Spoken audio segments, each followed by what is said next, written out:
കർത്താവിന്റെ പരിശുദ്ധ നാമം വാഴ്ത്തപ്പെടുമാറാകട്ടെ. അനുഗ്രഹിക്കപ്പെട്ടതായ ഈ പകൽക്കാലം ദൈവസന്നിധിയിൽ ആരാധനയ്ക്ക് കടന്നു വന്നിരിക്കുന്ന എല്ലാ വാത്സല്യ മാതാപിതാക്കൾ, സഹോദരി സഹോദരന്മാർ, കർത്താവിൽ ബഹുമാന്യത ദൈവദാസന്മാർ ഏവർക്കും ധന്യനായ യേശു ക്രിസ്തുവിന്റെ നാമത്തിൽ സ്നേഹവന്ദനങ്ങളെ അറിയിക്കുന്നു. ദൈവത്തെ ആരാധിപ്പാൻ ഭൂമിയിൽ ഇങ്ങനെ ഒരു അവസരം കൂടെ കർത്താവ് നമുക്ക് ദാനമായി നൽകിയ ദൈവത്തിന്റെ വിശ്വസ്തതകളെ ഓർത്ത് ദൈവത്തെ സ്തുതിക്കുന്നു. കഴിഞ്ഞ ആഴ്ചയുടെ ദിവസങ്ങളൊക്കെ ക്ഷേമത്തോടെ ദൈവം നമ്മെ പരിപാലിച്ചു. നമ്മുടെ കുടുംബങ്ങളെയൊക്കെ അവിടങ്ങളിലായി കർത്താവ് സൂക്ഷിച്ചു. നമ്മോടൊരുമിച്ച് കഴിഞ്ഞ ദിവസങ്ങളിലൊക്കെ ആയിരുന്ന നമ്മുടെ പ്രിയ സഹോദരങ്ങൾ വിദേശത്തെ കടന്നുപോയി. അവരുടെ യാത്രയെ ഓർത്ത് പ്രാർത്ഥിപ്പാനിടയായി. ക്ഷേമത്തോടെ ആ പ്രിയപ്പെട്ടവരൊക്കെ അവരുടെ ജോലി സ്ഥാനങ്ങളിൽ ചെന്നു എന്നറിയുവാനിടയായി. അതോർത്ത് ദൈവത്തെ സ്തുതിക്കുന്നു. കർത്താവ് നമ്മെ സ്നേഹിക്കുന്ന സ്നേഹത്തെ ഓർത്ത് നമ്മുടെ കുടുംബങ്ങളെ, നമ്മുടെ മാതാപിതാക്കളെ, നമ്മുടെ പ്രിയപ്പെട്ടവരെ വിശേഷാൽ സൂക്ഷിക്കുന്നതോർത്ത് ദൈവത്തെ സ്തുതിക്കുന്നു. ദൈവവചനത്തിൽ വായിക്കുന്ന പോലെ അവർ യഹോവേ അവന്റെ നന്മയെ ചൊല്ലിയും മനുഷ്യപുത്രന്മാരുടെ ഇടയിൽ ചെയ്ത അത്ഭുതങ്ങളെ ചൊല്ലിയും സ്തുതിക്കട്ടെ. ദൈവം നമുക്ക് വേണ്ടി ഇന്നയോളം ചെയ്ത എല്ലാ അത്ഭുത പ്രവൃത്തികളെയും ഓർത്ത് ദൈവത്തെ പിന്നെയും സ്തുതിപ്പാനും വാഴ്ത്തുവാനും നമ്മുടെ ജീവിതത്തിൽ ദൈവം നല്ല അവസരങ്ങളെ പിന്നെയും നൽകട്ടെ. ലഭ്യമാകുന്ന അവസരങ്ങൾ വേണ്ടതുപോലെ ദൈവത്തെ ആരാധിക്കുവാൻ മനസ്സ് കാണിക്കുന്ന, ദൈവസന്നിധിയിൽ ഒരുങ്ങുന്ന എല്ലാ ദൈവമക്കളെയും ദൈവം ധാരാളമായി സഹായിക്കട്ടെ. ദൈവമക്കളുടെ വിലപ്പെട്ട പ്രാർത്ഥന കർത്താവിന്റെ വേലയ്ക്ക് സഹായമായിരുന്നു. ദൈവസഭയുടെ ഇന്നയോളമുള്ളതായ നിലനിൽപ്പിന് അത് കാരണമായി തീർന്നു. പിന്നെയും ഓർത്ത് പ്രാർത്ഥിക്കുവാൻ എല്ലാവരെയും ദൈവം നമ്മെ സഹായിക്കട്ടെ. നിശ്ചയിക്കപ്പെട്ട സമയങ്ങളിലും നിശ്ചയിക്കപ്പെട്ടതായ ദിവസങ്ങളിലും സഭയ്ക്ക് വേണ്ടി പ്രാർത്ഥിക്കുവാൻ അവസരം കണ്ടെത്തുന്നവരെ ഓർത്ത് ദൈവത്തെ സ്തുതിക്കുന്നു. ഹല്ലേലൂയ. അതിൽ വിട്ടുവീഴ്ച ഉണ്ടാകാതെ ദൈവത്താൽ ഭരമേൽപ്പിക്കപ്പെട്ട ഉത്തരവാദിത്വം എന്ന് മനസ്സിലാക്കി ആത്മാർത്ഥതയോടെ ചെയ്യാൻ കർത്താവ് നമ്മെ സഹായിക്കട്ടെ. ഈ അടുത്ത ദിവസങ്ങളിൽ നമ്മുടെ പ്രിയപ്പെട്ടവർ അതിനെക്കുറിച്ച് എത്രത്തോളം അവര് ബോധവാന്മാരും ബോധമതികളാണ് എന്നുള്ളത് എനിക്ക് ഓർക്കുവാനിടയായി. നാട്ടിലായിരിക്കുന്ന നമ്മുടെ പ്രിയപ്പെട്ട ഒരാൾ എന്നോട് പറഞ്ഞു, പാസ്റ്ററെ, ഇന്ന ദിവസം സഭയ്ക്ക് വേണ്ടി ഞാൻ ഉപവസിച്ച് പ്രാർത്ഥിക്കേണ്ട ദിവസമായിരുന്നു. എൻ്റെ തിരക്കയുടെ നടുവിൽ ഞാനത് മറന്നുപോയി. ദൈവനാമത്തിൽ എന്നോട് ക്ഷമിക്കണമേ. അങ്ങനെ ഒരു കാര്യം ഇനി ഉണ്ടാകാതെ ഞാൻ സൂക്ഷിക്കാം. വിദേശത്തു നിന്ന് ഒരാൾ എന്നെ വിളിച്ചു പറഞ്ഞു, ഇതുപോലെ എനിക്ക് പ്രാർത്ഥനയുടെ ദിവസമായിരുന്നു, തിരക്കുകൾ, ജോലിയുടെ തിരക്കുണ്ടായിരുന്നത് കൊണ്ട് എനിക്ക് ആ ദിവസം പ്രാർത്ഥിക്കാൻ കഴിഞ്ഞില്ല. അപ്പോൾ ദൈവസന്നിധിയിൽ മറ്റാരും അത് ശ്രദ്ധിക്കാനില്ലെങ്കിലും സ്വയം അത് ഒരു ഉത്തരവാദിത്തമായി ഏറ്റെടുത്ത് എത്ര വിശ്വസ്തതയോടെ ചെയ്യുന്നു എന്ന് ഓർക്കുവാനിടയായി. ദൈവിക കാര്യങ്ങളിൽ വിശ്വസ്തത പുലർത്തുന്ന നമ്മെ മാനിപ്പാൻ ദൈവം ശക്തനാണ്. ആത്മാർത്ഥതയോടെ നാം ആ കാര്യങ്ങൾ ചെയ്യുമ്പോൾ നിശ്ചയമായും ദൈവത്തിന്റെ അനുഗ്രഹങ്ങൾ നമ്മുടെ മേൽ പകരപ്പെടും എന്നുള്ളതിന് സംശയമില്ല. പിന്നെയും പ്രാർത്ഥനയോടെ ദൈവസന്നിധിയിൽ നമുക്കായിരിക്കാം. കഴിഞ്ഞ ദിവസങ്ങളിൽ നമ്മെ നടത്തിയ സർവശക്തനായ ദൈവത്തിന് എല്ലാ മഹത്വവും മാനവും അർപ്പിക്കുമ്പോൾ ദൈവമക്കളുടെ വിലപ്പെട്ട പ്രാർത്ഥനയ്ക്കും കർത്താവിന്റെ വേലയോടുള്ള ബന്ധത്തിലുള്ള നിസ്സീമമായ എല്ലാ സ്നേഹ കൂട്ടായ്മകൾക്കും ഒരിക്കൽ കൂടെ കർത്താവായ യേശു ക്രിസ്തുവിന്റെ നാമത്തിലുള്ള പ്രത്യേക വന്ദനം ഒരിക്കൽ കൂടെ അറിയിച്ചുകൊണ്ട് ഇന്ന് പകൽ വായിച്ച സങ്കീർത്തന ഭാഗത്തേക്ക് വേഗത്തിൽ നമ്മുടെ ശ്രദ്ധ കൊണ്ടുവരാം. വളരെ ചെറിയ ഒരു സങ്കീർത്തനമാണ് ഇന്ന് പകൽ വായിച്ചത്. ചെറുത് എന്ന് ഓർപ്പിക്കുമ്പോൾ ഇതുവരെ വായിച്ചിട്ടുള്ളതിൽ വെച്ച് നോക്കുമ്പോൾ ചെറിയ സങ്കീർത്തനങ്ങളിൽ ഒരു ചെറിയ സങ്കീർത്തനമാണ് ഇന്ന് പകൽ വായിപ്പാനിടയായത്. ഇതിലും ഒത്തിരി ചെറിയ സങ്കീർത്തനങ്ങൾ നമുക്കുണ്ടെന്നുള്ളത് നമുക്ക് നന്നായിട്ടറിയാം. എങ്കിലും ഈ സങ്കീർത്തനം ഇന്ന് പകൽ ദൈവം നമുക്ക് തന്നതോർത്ത് ദൈവത്തെ സ്തുതിക്കുന്നു. 42-ാം സങ്കീർത്തനത്തിന്റെ ഒരു തുടർച്ചയായിട്ട് ഇതിനെ ചിന്തകന്മാർ അഭിപ്രായപ്പെടുന്നു. ഈ സങ്കീർത്തനം എഴുതിയ പശ്ചാത്തലത്തെക്കുറിച്ച് പല അഭിപ്രായങ്ങളുണ്ട്. ബാബിലോണിലുള്ളതായ പ്രവാസത്തെക്കുറിച്ചുള്ളതായ ഓർമ്മയിൽ എഴുതിയൊരു സങ്കീർത്തനമാണ് ഇതെന്ന് പറയുന്നുണ്ട്. അങ്ങനെയുള്ളതായ ചില ചിന്തകൾ ഈ ഭാഗത്തുണ്ട്. എന്റെ ആത്മാവെ നീ വിഷാദിച്ചുള്ളിൽ ഞരങ്ങുന്നതെന്ത് എന്നുള്ളതായ പദപ്രയോഗങ്ങൾ ഈ സങ്കീർത്തനത്തിലും ആവർത്തിക്കുന്നത് കൊണ്ട് 42-ാം സങ്കീർത്തനങ്ങളിൽ ആ 2 വാക്യങ്ങളിലായി ഇതേ വാചകം ഈ സങ്കീർത്തനത്തിന്റെ അവസാനത്തെ വാക്യം ആവർത്തിക്കുന്നത് കൊണ്ട് ചിന്തകന്മാരുടെ അഭിപ്രായം ഇത് രണ്ടും എഴുതിയ ഒരാളാണെന്നും 42-ാം സങ്കീർത്തനത്തിന്റെ തുടർച്ചയാണ് 43 എന്നുള്ളതും നമുക്ക് ചിന്തകന്മാരുടെ അഭിപ്രായത്തിൽ അത് ശ്രദ്ധിക്കുവാനായി കഴിയുന്നു. എന്തുമാകട്ടെ, ഇന്നു പകൽ ഈ വായിച്ച സങ്കീർത്തനത്തിലൂടെ ദൈവം നമ്മോട് സംസാരിക്കുവാൻ പ്രാർത്ഥനയോടെ അല്പസമയം ദൈവസന്നിധിയിലായിരിക്കാം. അല്പസമയത്തെ ദൈവവചന ചിന്തയ്ക്കായി അതിന്റെ 2-ാമത്തെ വാക്യം 43-ാം സങ്കീർത്തനം 2-ാമത്തെ വാക്യം ദൈവസന്നിധിയിൽ വായിപ്പാൻ കർത്താവിൽ ആശിക്കുന്നു. വായിക്കും. നീ എന്നെ തള്ളിക്കളഞ്ഞിരിക്കുന്നത് എന്ത്? മതി. ഹല്ലേലൂയ. ദൈവവചനം വായിക്കാനൊക്കെ അവസരം കിട്ടുമ്പോൾ തിടുക്കത്തോടെ വായിക്കാൻ നമ്മൾ തയ്യാറാകണം. ഹല്ലേലൂയ. ആ പ്രിയ പിതാവ് കാണിച്ച നല്ല മനസ്സിനെ ഓർത്ത് ദൈവത്തെ സ്തുതിക്കുന്നു. നീ എന്നെ തള്ളിക്കളഞ്ഞതെന്ത്? ഇന്ന് പകൽക്കാലത്തെ നമ്മുടെ ചിന്താവിഷയം ഭക്തനെ തള്ളിക്കളയാത്ത ദൈവം. അല്പസമയം ആ വേദഭാഗത്തിൽ നിന്ന്, ആ ചിന്തയിൽ നിന്ന് ദൈവമക്കളോട് പങ്കുവെക്കുവാൻ ഞാൻ താല്പര്യപ്പെടുകയാണ്. നമ്മുടെ ചിന്തയുടെ പ്രതിപാദ്യ വിഷയമെന്ന് പറയുന്നത്, അതിന്റെ പ്രധാന പ്രമേയം ഭക്തനെ തള്ളിക്കളയാത്ത ദൈവം. എന്തുകൊണ്ട് ഭക്തനെ തള്ളിക്കളയുന്നില്ല? അതാണ് നാം ആദ്യമായിട്ട് ചിന്തിക്കുന്നത്. രണ്ടാമത്, ഭക്തനെ ദൈവം തള്ളിക്കളഞ്ഞാൽ, അല്ലെങ്കിൽ ഒരുവനെ ദൈവം തള്ളിക്കളഞ്ഞാൽ അതിന് ന്യായമായ കാരണങ്ങൾ എന്ത്? മാത്രമല്ല, ഈ വിഷയത്തോടുള്ള ബന്ധത്തിൽ ഒരു ദൈവവൈതലിന്റെ ദൈവത്തോടുള്ള പ്രാർത്ഥന എന്ത്? ദൈവത്തിന്റെ മറുപടി എന്ത്? ഈ 4 കാര്യങ്ങൾ ചിന്തിച്ച് വേഗത്തിൽ ദൈവസന്നിധിയിൽ ഇരിപ്പാൻ ആഗ്രഹിക്കുന്നു. വൈപ്പിയുടെ മീറ്റിംഗും ഇന്ന് പകൽക്കാലമുണ്ടല്ലോ, അതിനും സമയം ആവശ്യമാണ്. വളരെ പ്രാർത്ഥനയോടെ ദൈവസന്നിധിയിലായിരിക്കാം. അല്ലെങ്കിൽ നമ്മുടെ ചിന്താവിഷയം ഞാൻ ഒന്നുകൂടെ ആവർത്തിക്കട്ടെ. ഭക്തനെ തള്ളിക്കളയാത്ത ദൈവം. ആദ്യമായി നാം ചിന്തിക്കുന്നത്, എന്തുകൊണ്ട് ദൈവം ഭക്തനെ തള്ളിക്കളയുന്നില്ല? അതിന്റെ ചിന്തയ്ക്ക് ആധാരമായി ആദ്യം ഒരു വാക്യം വായിച്ചിട്ട് ആ ചിന്തയിലേക്ക് വരുവാനായി ഞാൻ താല്പര്യപ്പെടുകയാണ്. അല്ലെങ്കിൽ പത്രോസിന്റെ 1-ാമത്തെ ലേഖനം 1-ാം അധ്യായം അതിന്റെ 18-ാമത്തെ വാക്യം വായിക്കുമ്പോൾ എന്തുകൊണ്ട് ദൈവം ഭക്തനെ തള്ളിക്കളയുന്നില്ല എന്നുള്ളത് അവിടെ ശ്രദ്ധിക്കുവാനായി കഴിയുന്നു. ഒരാൾ വായിച്ചിട്ട്.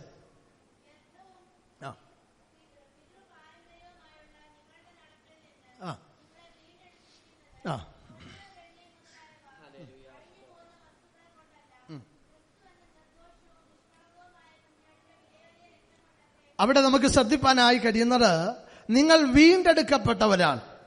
നിങ്ങളെ വീണ്ടെടുക്കപ്പെട്ടിരിക്കുന്നത് വെള്ളി, പൊന്ന് മുതലായ അഴിഞ്ഞുപോകുന്ന വസ്തുക്കളെ കൊണ്ടല്ല, ക്രിസ്തു എന്ന നിഷ്കളങ്കവും നിർദോഷവുമായ കുഞ്ഞാടിന്റെ വിലയേറിയ രക്തം കൊണ്ടാണ്. അങ്ങനെയെങ്കിൽ ആ വാക്യത്തിൽ നിന്ന് നമുക്കിങ്ങനെ ചിന്തിപ്പാനായി കഴിയുന്നു, അല്ലെ, നിങ്ങളെ ദൈവം വീണ്ടെടുത്തിരിക്കുന്ന ഒരു അവസ്ഥയുണ്ട്, അല്ലെങ്കിൽ ഒരു വീണ്ടെടുപ്പ് ദൈവത്താൽ നിങ്ങൾക്ക് ലഭ്യമായിരിക്കുന്നു. ദൈവത്തിന് സ്തോത്രം.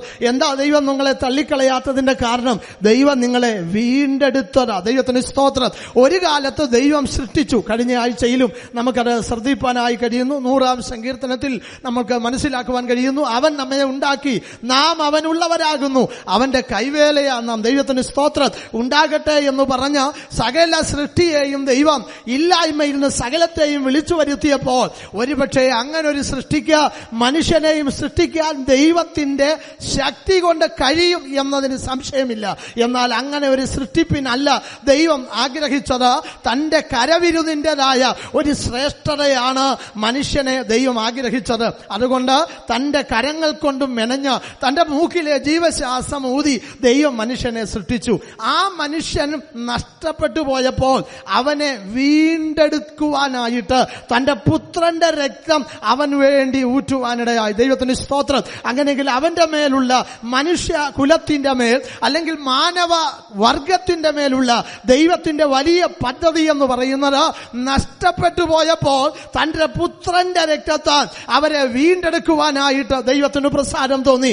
അവനെ തകർത്തു കളയാൻ നാം നിമിത്തം ദൈവത്തിന് ഇഷ്ടം തോന്നിയെങ്കിൽ അനേക പുത്രന്മാരെ തേജസ്സിലേക്ക് നടത്തുമ്പോൾ അവരുടെ രക്ഷാനായകനെ കഷ്ടാനുഭവങ്ങളാൽ തികഞ്ഞവനാക്കുന്നത് യുക്തമെന്ന് തോന്നിയെന്ന് എബ്രായ ലേഖനം ആരംഭാധ്യായങ്ങളിൽ കാണുന്നത് പോലെ നമുക്ക് വേണ്ടി ആ രക്ഷാനായകനെ കഷ്ടാനുഭവങ്ങളാൽ തികഞ്ഞവനാക്കുവാൻ, അതിലൂടെ ഒരു വീണ്ടെടുപ്പ് സാധിക്കുവാൻ ദൈവം പ്രസാദിച്ചു എന്നുള്ളതാണ് ഏറ്റവും ശ്രേഷ്ഠമായ ഒരു അനുഭവം. വീണ്ടെടുക്കുവാൻ ഈ ലോകത്തിൽ ദൈവം ഉപയോഗിച്ചത് നശിച്ചു പോകുന്ന എന്തെങ്കിലുമല്ല, അഴിഞ്ഞു പോകുന്ന എന്തെങ്കിലുമല്ല, നിലനിൽപ്പില്ലാത്ത എന്തെങ്കിലുമല്ല. പൊന്ന്, വെള്ളി, ഇതൊക്കെ പഴയ നിയമ കാലയളവില് വീണ്ടെടുപ്പിന് വേണ്ടി ഉപയോഗിക്കുന്ന, പഴയ നിയമ കാലയളവിലെ വീണ്ടെടുപ്പിന്റെ വില, അതിനുവേണ്ടി ഉപയോഗിക്കുന്നത് വെള്ളിയാണ്. വീണ്ടെടുപ്പിന്റെ വില 1/2 ശേക്കലാണ്.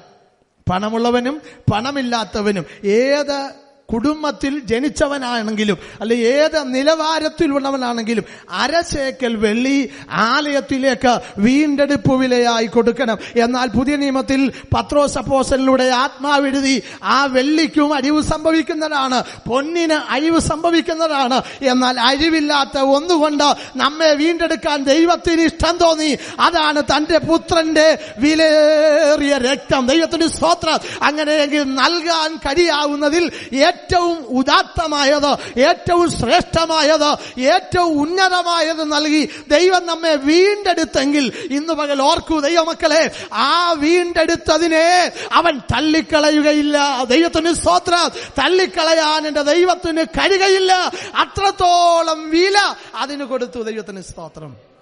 നമ്മൾ സാധാരണ പറയാറില്ലേ, വില കൊടുക്കാതെ വാങ്ങിയതിന്, അല്ലെങ്കിൽ നമുക്ക് ഒരു നമ്മളെ പൈസ അല്പം പോലും കൊടുക്കാതെ ഒരുപക്ഷെ ദാനമായി കിട്ടിയ ഒന്നിന് വലിയ വില കാണത്തില്ല. എന്നാൽ നാം വില കൊടുത്തു വാങ്ങിയതിന് എപ്പോഴും അതിന്റെ ഒരു മാന്യതയുണ്ട്. നമ്മുടെ ജീവിതത്തിലേക്ക് ഒരു നിമിഷം ശ്രദ്ധിച്ചു നോക്കിയാൽ നമുക്ക് ദാനമായി പലരും പല കാര്യങ്ങൾ തന്നിട്ടുണ്ട്. തന്ന സാധനത്തിന്റെയും തന്ന വ്യക്തിയുടെയും വെളിച്ചത്തിൽ അതൊക്കെ നമ്മൾ സൂക്ഷിക്കും. എന്നാൽ പൊതുവെ പറഞ്ഞാൽ ദാനമായി കിട്ടിയ ഒരു കാര്യം അതിന് മനുഷ്യൻ വില കൊടുക്കുന്നത് വളരെ കുറച്ച. എന്നാൽ നമ്മുടെ വിയർപ്പിന്റെ വില കൊടുത്ത് കഷ്ടപ്പെട്ട് അധ്വാനിച്ചതിന്റെ ആ വില കൊടുത്ത് എന്തെങ്കിലുമൊക്കെ വാങ്ങിയാൽ ഹല്ലേലൂയ, അതിന് നമ്മൾ കൊടുക്കുന്നത് വിലമതിക്കാനാവാത്ത ഒരു വിലയാണ്. ഹല്ലേലൂയ. അങ്ങനെ ഇന്ന് പകൽക്കാലം ഓർത്തു നോക്കൂ ദൈവമക്കളെ, സ്വർഗത്തിലെ ദൈവം നമ്മെ വീണ്ടെടുക്കുവാൻ തന്റെ ഓമനകുമാരനെ നമുക്ക് വേണ്ടി നൽകി, തന്റെ ഏകജാതനെ നമുക്ക് വേണ്ടി നൽകി. തനിക്ക് നൽകാൻ കഴിയാവുന്നതിൽ ഏറ്റവും ശ്രേഷ്ഠമായത് നൽകി ദൈവം നമ്മെ തിരഞ്ഞെടുത്തെങ്കിൽ ഹല്ലേലൂയ, മനുഷ്യന്റെ ജീവൻ അവന്റെ രക്തത്തിലല്ലോ അടങ്ങിയിരിക്കുന്നത്. അതുകൊണ്ട് ആ പഴയ നിയമത്തിൽ പറയുന്നത് രക്തം എന്ത് ചെയ്യരുത്, ഭക്ഷിക്കരുത്. അതിനകത്ത് ആ ജീവൻ അടങ്ങിയിരിക്കുന്നത്. ഒരു മനുഷ്യ ശരീരത്തിന്റെ നിലനിൽപ്പെന്ന് പറയുന്നത് ജീവനാണ്. എന്തെല്ലാം ഉണ്ടെങ്കിലും അല്ലെ, ജീവനില്ലെങ്കിൽ, രക്തമില്ലെങ്കിൽ നിലനിൽപ്പില്ലല്ലോ. നമുക്കറിയാം, പലരെ കുറിച്ചൊക്കെ നമ്മൾ കാണുമ്പോൾ വായിക്കുമ്പോൾ പറഞ്ഞു കേൾക്കാറുണ്ട്, രക്തം വാർന്ന് ആ വ്യക്തി മരിച്ചുപോയി. രക്തം അവസാനിച്ച് അവസാനത്തെ ബ്ലഡും ആ ശരീരത്തിൽ നിന്ന് പുറപ്പെട്ടു കഴിഞ്ഞപ്പോൾ അത് തിരിച്ച് റീഫിൽ ചെയ്യാൻ കഴിഞ്ഞില്ലെങ്കിൽ ആ വ്യക്തിക്ക് നിലനിൽപ്പില്ല. ദൈവത്തിന് സ്തോത്രം. അങ്ങനെയെങ്കിൽ ഒരു മനുഷ്യന്റെ നിലനിൽപ്പിന് ഏറ്റവും അനിവാര്യ ഘടകങ്ങളിൽ ഏറ്റവും ശ്രേഷ്ഠമാണ് രക്തമെങ്കിൽ ഹല്ലേലൂയ, കർത്താവായ യേശുക്രിസ്തു നമ്മെ രക്ഷിക്കാനായിട്ട് ഹല്ലേലൂയ തന്റെ രക്തം, പവിത്രമായ രക്തം, പുണ്യാഹ രക്തം ഹല്ലേലൂയ ഈ ഭൂമിയിൽ നിന്ന് കായീന്റെ രക്തം നിലവിളിക്കുകയാണ് പ്രതികാര ദാഹത്തോടുകൂടെ. എബ്രായ ലേഖനകാരൻ പറയുന്നു, ഹാബേലിന്റെ രക്തത്തെക്കാൾ ഹല്ലേലൂയ ഗുണകരമായി സംസാരിക്കുന്ന പുണ്യാഹ രക്തത്തിന്റെ അടുക്കലാണ് നിങ്ങൾ വന്നിരിക്കുന്നത്.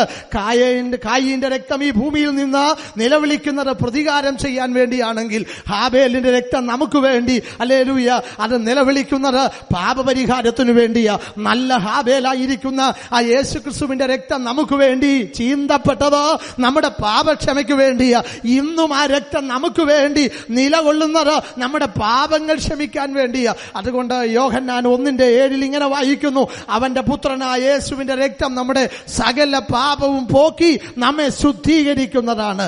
ഞാൻ പറഞ്ഞതിന്റെ ഒന്നാമത്തെ ആശയം, യേശുക്രിസ്തു നമ്മെ തള്ളിക്കളയാത്തത്, പിതാവായ ദൈവം നമ്മെ തള്ളിക്കളയാത്തതിന്റെ കാരണം അവൻ നമ്മെ വീണ്ടെടുത്തതാണ്. ദൈവത്തിന് സ്തോത്രം. വീണ്ടെടുപ്പ് വില കൊടുത്തതാണ്. ഹല്ലേലൂയ. വീണ്ടെടുപ്പ് ഹല്ലേലൂയ എന്ന് പറയുന്നത് വേദപുസ്തകത്തിലെ വലിയ വിഷയമാണ്. സങ്കീർത്തനം 49 നാം ഇങ്ങനെ വായിക്കുന്നു, സഹോദരൻ ജീവിച്ചിരിക്കേണ്ടതിന് അവനെ വീണ്ടെടുപ്പാനോ അവന് ദൈവത്തിന് വീണ്ടെടുപ്പ് വില കൊടുക്കാനോ ആർക്കും കഴിയുകയില്ല. ആ മനുഷ്യന്റെ വീണ്ടെടുപ്പ് വിലയേറിയത് അത് ആരാലും സാധിക്കയില്ല. വീണ്ടെടുക്കുവാൻ കഴിയുന്ന ഒരുവനെ ഈ ലോകത്തിൽ വന്നിട്ടുള്ളൂ. അത് ഞാനും നിങ്ങളും സേവിക്കുന്ന ആരാധിക്കുന്ന നമ്മുടെ കർത്താവാണ്. ആ കർത്താവ് എന്നെ വീണ്ടെടുത്തത് കൊണ്ട് ഞാൻ അതിൽ ഭാഗ്യമുള്ളവനാ, ഞാൻ അതിൽ സന്തോഷിക്കുന്നവനാണെന്ന് വിശ്വസിക്കുന്നവർ ദൈവത്തെ കരങ്ങൾ ഉയർത്തി ഒന്ന് സ്തുതിച്ചാട്ടെ. ഹല്ലേലൂയ. നമുക്ക് ജീവിതത്തിൽ ലഭിച്ച ഏറ്റവും വലിയ ഭാഗ്യമെന്ന് പറയുന്നത് അല്ലെ ഒരു ഉന്നത കുടുംബത്തിൽ ജനിക്കാൻ കഴിഞ്ഞു എന്നുള്ളതല്ല. ഹല്ലേലൂയ. ലോകം മാനിക്കുന്ന, ദേശം മാനിക്കുന്ന, ദേശം ആദരിക്കുന്ന ഒരു കുടുംബത്തിൽ ജനിക്കാൻ കഴിഞ്ഞു എന്നുള്ളതല്ല. അല്ലെ, ഒത്തിരി ലോകപരമായിട്ടുള്ളതായ നേതാക്കന്മാരോ ലോകം ആദരിക്കുന്ന വ്യക്തികളോ ഉള്ള ഒരു കുടുംബത്തിൽ ജനിക്കാൻ ഭാഗ്യം ലഭിച്ചു എന്നുള്ളതല്ല. ചില ആളുകൾ സംസാരിക്കുമ്പോൾ ഇങ്ങനെ പറയുന്നത് ഞാൻ കേട്ടിട്ടുണ്ട്. ഇവിടെ ആരെങ്കിലും അങ്ങനെ ഉണ്ടെങ്കിൽ ക്ഷമിക്കണം, ഞാൻ അതറിയാതെ ഓർപ്പിക്കുന്നത്. അല്ലേ, ഞാൻ പകലോകുറ്റം കുടുംബത്തിലെ ജനിച്ചതാണ്. എൻ്റെ അപ്പച്ചൻ്റെ 2 മിനിറ്റ് പറഞ്ഞു കഴിയുമ്പോഴേ അങ്ങ് ചെല്ലുകയുള്ളൂ. അവിടെ ചെന്നിട്ട് പറയുന്നത് ആ പകലോമറ്റം കുടുംബത്തിലുള്ളതാ. അപ്പൊ നോക്കിക്കേ, ഈ പകലോമറ്റം കുടുംബം എന്ന് പറയുന്നത് കേരളത്തിന്റെ ക്രൈസ്തവ വിശ്വാസത്തിന്റെ പാരമ്പര്യമനുസരിച്ച് 4 ബ്രാഹ്മണ കുടുംബങ്ങളാണ് വിശ്വാസത്തിലേക്ക് വന്നത് സെന്റ് തോമസിന്റെ പ്രവർത്തന ഫലമായി. കള്ളി, കാളിയങ്കാളി, പകലോമുറ്റം, ശങ്കരപുരി. ഈ 4 കുടുംബങ്ങളിലാണ് ആദ്യമായി വിശ്വാസത്തിലേക്ക് വന്നത്. അതിലൊരു കുടുംബമാണ് പകലോമറ്റം കുടുംബം. നമ്മൾ ഇവിടുന്ന് പന്തളത്ത് നിന്ന് പത്തനംതിട്ടയ്ക്ക് പോകുമ്പോൾ ഓമല്ലൂക്കടുത്ത് ഒരു വലിയ ബിൽഡിങ്ങിൽ എഴുതി വെച്ചിരിക്കുന്ന കാണാൻ കഴിയും, പകലോമുറ്റം കുടുംബം വക. അപ്പോൾ അതിലവരിൽ ഊറ്റം കൊള്ളുന്നവരാ. ആ കുടുംബത്തിന്റെ താഴ്വഴിയിൽ ഉൾപ്പെട്ടതാ ഞങ്ങളെന്ന് പറയുമ്പോൾ അതിലൊരു അഭിമാനമുണ്ട്. കേരളത്തിലെ ആദ്യത്തെ ക്രൈസ്തവ കുടുംബങ്ങളിൽ ഒന്നായ കുടുംബത്തോട് ഞങ്ങളുടെ അപ്പനപ്പൂപ്പന്മാർക്കൊരു ബന്ധമുണ്ടെന്ന് പറയുമ്പോൾ അതിൽ താല്പര്യം കൊള്ളുന്ന അല്ലെങ്കിൽ സന്തോഷിക്കുന്ന ആളുകളുണ്ട്. ദൈവത്തിന് സ്തോത്രം. എന്നാൽ അപ്പോസ്തലനായ പൗലോസ് ഫിലിപ്പിയർക്ക് ലേഖനം എഴുതുമ്പോൾ 3-ാം അധ്യായത്തിൽ പറയുന്ന ഒരു കാര്യമുണ്ട്. അതുകൊണ്ട് സ്വർഗത്തിനും ഭൂമിക്കും സകല കുടുംബത്തിനും പേർ വരുവാൻ കാരണമായ പിതാവിന്റെ സന്നിധിയിൽ ഞാൻ മുട്ടുകുത്തുന്നു. കാരണം ഏറ്റവും വലിയ ഒരു കുടുംബത്തിന്റെ അംഗമായി മാറാൻ ക്രിസ്തുവിൽ എനിക്ക് ഭാഗ്യം ലഭിച്ചതാണ് ഏറ്റവും വലിയ ഭാഗ്യമെന്ന് പറയുന്നത്. ദൈവത്തിന് സ്തോത്രം. ഒരുപക്ഷെ 10,000, 1,000, 1,500, 2,000 കുടുംബങ്ങളുള്ള ഒരു കുടുംബത്തിൽ ഉൾപ്പെട്ടതാ ഞാനെന്ന് പറയുന്നതിൽ അഭിമാനം കൊള്ളുന്നതിനേക്കാൾ എത്രയോ 10 മടങ്ങ് ശ്രേഷ്ഠതയുള്ളതാണ് ആ സ്വർഗീയ കുടുംബത്തിന്റെ അംഗമായി തീരുവാൻ. ഈ ലോകത്തിലെ 2,000 വരുന്ന 1,000 വരുന്ന ആയിരക്കണക്കിന് ആളുകൾ ദേശത്തും വിദേശത്തുമുള്ള ഒരു കുടുംബത്തിൽ ജനിക്കാൻ ഒരു ഭാഗ്യം ലഭിച്ചു എന്ന് പറഞ്ഞ് അഭിമാനം കൊള്ളുന്നതിനേക്കാൾ എന്റെ യേശു ക്രിസ്തുവിന്റെ പൈതലായി ജനിക്കുവാൻ, ആ സ്വർഗീയ കുടുംബത്തിന്റെ ഒരവകാശിയായി മാറാൻ ദൈവം എനിക്ക് ഭാഗ്യം തന്നു എന്ന് പറയുന്നത് ഏറ്റവും ഉന്നതമായ ഒരവസ്ഥ. ദൈവത്തിന് സ്തോത്രം. ഹല്ലേലൂയ. അതിന് നമ്മൾ ഊറ്റം കൊള്ളുന്നവരായിരിക്കണം, അതിന് നമ്മൾ സന്തോഷിക്കുന്നവരായിരിക്കണം. ദൈവത്തിന് സ്തോത്രം. ദൈവമക്കളെ, ഈ ലോകത്തിലെ പേരും പെരുമയും ഒക്കെ പറയുന്ന പലരും ഇന്നും ഈ സന്തോഷത്തിലേക്ക് വന്നിട്ടില്ല, ഈ കൃപയിലേക്ക് വന്നിട്ടില്ല. ഇന്നും മരിച്ചാൽ അവരുടെ സ്ഥിതി എന്താകുമെന്ന് അവർക്കും പ്രവചിപ്പാൻ കഴിയാത്ത ഒരനുഭവത്തിലാണ് അവർ മുന്നോട്ട് പോകുന്നത്. ഹല്ലേലൂയ. ഗതി നിയന്ത്രണം നഷ്ടപ്പെട്ടു പോയ ഒരു വാഹനത്തെ പോലെയോ കയ്യിൽ നിന്ന് അതിന്റെ പിടിവിട്ടുപോയതായ ഒരു പട്ടത്തെ പോലോ ഗതി ില്ലാതെ ഓടുന്ന പലരെയും നമുക്ക് ഈ ഭൂമിയിൽ കാണാൻ കഴിയും. എന്നാൽ അതിൽ നിന്നൊക്കെ അതിന്റെ നടുവിലും ഓടിക്കൊണ്ടിരിക്കുന്ന നമ്മളെ കൃപയാൽ ആ ക്രിസ്തുവിന്റെ സ്നേഹം, ആ കാൽവറിയിലെ സ്നേഹം നമ്മെ തിരഞ്ഞെടുത്തതോർത്ത്, നമ്മെ വീണ്ടെടുത്തതോർത്ത് സന്തോഷിപ്പാൻ വകയുണ്ട്. എന്നെ വീണ്ടത് പൊന്ന് വെള്ളി മുതലായ അഴിഞ്ഞു പോകുന്ന വസ്തുക്കളല്ല, എന്നെ വീണ്ടെടുത്തത് എന്റെ ക്രിസ്തുയേശുവിന്റെ രക്തം കൊണ്ടാ. ദൈവത്തിന് സ്തോത്രം. ഹല്ലേലൂയ. ഈ രക്തത്തിന്റെ വിലയെക്കുറിച്ച് ചരിത്രകാരന്മാർ അനേക ഗവേഷണങ്ങൾ ഇന്നും നടത്തിക്കൊണ്ടിരിക്കുക. ദൈവത്തിന് സ്തോത്രം. ഈ ഗവേഷണത്തിലൂടെ യേശുവിന്റെ രക്തത്തിന് ഇന്നും ജീവൻ നിലനിൽക്കുന്നു എന്നാണ് ശാസ്ത്രം തെളിയിച്ചത്. ഈ കഴിഞ്ഞ ചില നാളുകൾക്ക് മുമ്പ് നമ്മുടെ ക്രൈസ്തവ ലോകത്തിലെ ഒരു പ്രാസംഗിൽ നിന്ന് എനിക്ക് കേൾക്കാനായിട്ട് കഴിഞ്ഞ ഒരു ചിന്ത, കർത്താവായ യേശുവിനെ ക്രൂശിച്ച സ്ഥലം തലയോടിയിടം എന്നുള്ള സ്ഥലമാണ്. അവിടെ ഗവേഷണം നടത്തിയപ്പോൾ അവിടെ ഗവേഷണത്തിലൂടെ കണ്ടെടുത്തതായ രക്തം ഇങ്ങനെ ഉറഞ്ഞു കിടക്കുന്ന ചില ഭാഗങ്ങൾ ശ്രദ്ധിക്കപ്പെടാനിടയായി.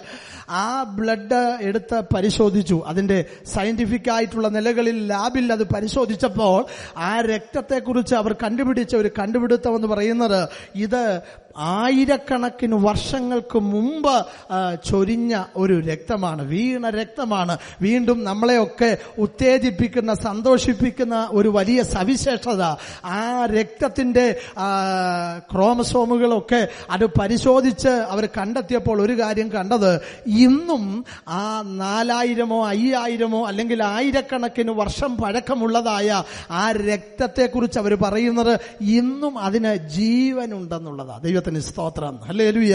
നമുക്കറിയാം, നമ്മുടെ ശരീരത്തിൽ നിന്ന് ഒരു തുള്ളി ബ്ലഡ് താഴെ വീണാൽ അത് നിമിഷ നേരങ്ങൾ കൊണ്ട് അതിന്റെ ജീവന്റേതായ എല്ലാ അനുഭവങ്ങളും അത് അവസാനിക്കും. ഹല്ലേലൂയ. അതിന്റെ കളർ മാറും എന്ന് പറഞ്ഞാൽ ആ ചോര ചത്തെന്ന നമ്മൾ സാധാരണ പറയാറുള്ളത്. എന്നാൽ എന്റെ യേശുവിന്റെ രക്തത്തെക്കുറിച്ച് ഗവേഷകന്മാർ കണ്ടെത്തിയതായ ഒരു ചരിത്രം എന്ന് പറയുന്നത് ഇന്നും അതിന്റെ ഘടകങ്ങൾക്ക് ജീവനുണ്ടെന്നുള്ളതാ. അങ്ങനെയെങ്കിൽ ദൈവമക്കളെ, അക്ഷരികമായി മാത്രമല്ല ആത്മീകമായും ആ യേശുവിന്റെ പാപരഹിതമായ രക്തത്തിന് ഇന്നും വിലയുണ്ട്. അതാണ് അനേക ആയിരങ്ങളെ തന്നോടടുക്കുന്നവരെ വീണ്ടെടുക്കുവാൻ ആ രക്തം ഇന്നും മതിയായതാ. ദൈവത്തിന് സ്തോത്രം. യേശു തന്റെ ദേഹമെന്ന തിരുശീല ചീന്തി ഒരിക്കലായി എന്നേക്കുമുള്ള വീണ്ടെടുപ്പ് സാധിച്ചു എന്ന് എബ്രായ ലേഖനത്തിൽ പൗലോസ് ഓർപ്പിക്കുന്നു. എങ്കിൽ ഒന്നാമത് ദൈവം നമ്മെ തള്ളിക്കളയാത്തതിന്റെ കാരണം അവൻ നമ്മെ വീണ്ടെടുത്തു എന്നുള്ളതാണ്. രണ്ടാമത്തെ ചിന്തയിലേക്ക് നമ്മുടെ ശ്രദ്ധ കൊണ്ടുപോകാം. 4-ാമത്തെ സങ്കീർത്തനത്തിന്റെ 3-ാമത്തെ വാക്യം. 4-ാം സങ്കീർത്തനം അതിന്റെ 3-ാമത്തെ വാക്യം വായിക്കാം. യഹോവ ഭക്തനെ തനിക്ക് വേർതിരിച്ചിരിക്കുന്നു എന്നറിവീൻ. രണ്ടാമത്തെ ചിന്ത, ഭക്തനെ ദൈവം വേർതിരിച്ചതാ. ദൈവത്തിന് സ്തോത്രം, ഹല്ലേലൂയ. വീണ്ടെടുത്തെന്നത് മാത്രമല്ല, ഒരു പ്രത്യേക ദൗത്യത്തിനു വേണ്ടി, ഒരു പ്രത്യേക ഉദ്ദേശത്തോടുകൂടി ദൈവം ആ ഭക്തനെ തിരഞ്ഞെടുക്കപ്പെട്ടവരുടെ ഇടയിൽ നിന്ന്, അഥവാ വിളിച്ചവരുടെ ഇടയിൽ നിന്ന് ദൈവം പ്രത്യേകമായി വേർതിരിച്ചതാ. ദൈവത്തിന് സ്തോത്രം. അങ്ങനെയെങ്കിൽ വേർതിരിച്ചതിന് ഒരു പ്രത്യേക പരിഗണനയുണ്ട്. ദൈവത്തിന് സ്തോത്രം. ഈ വേർതിരിച്ചതിനെ കുറിച്ച് പറയുമ്പോൾ ഞാൻ പലപ്പോഴും എടുത്തു പറയാനായിട്ട് ഉദ്ദേശിക്കുന്ന ഒരു കാര്യം, വേർതിരിച്ചതിനെ പ്രത്യേകിച്ച് കണ്ടാൽ അറിയാം. ദൈവത്തിന് സ്തോത്രം. പ്രത്യേക ദൗത്യത്തിനു വേണ്ടി വേർതിരിച്ചതാ. ആ വേർതിരിച്ചതിന്റെ ആ സാധനത്തിന്റെ മേളിൽ, ഒരു ലോകത്തിലെ ഒരു സാധനമാണെങ്കിൽ വേർതിരിച്ചതിന്റെ പേരിൽ ഒരു അടയാളമുണ്ട്. ദൈവത്തിന് സ്തോത്രം. ആ അടയാളം കാണുമ്പോൾ അറിയാം ഇതിന് ഒരു ഉത്തരവാദിയുണ്ട്, ഇതിനൊരു ഉടമസ്ഥനുണ്ട്, ഇതിന്റെ മേൽ ഒരു അധികാരിയുണ്ട്. ദൈവത്തിന് സ്തോത്രം. നമുക്കറിയാം, ചില അവസരങ്ങളിലൊക്കെ ഇന്നത് സാധ്യമല്ല.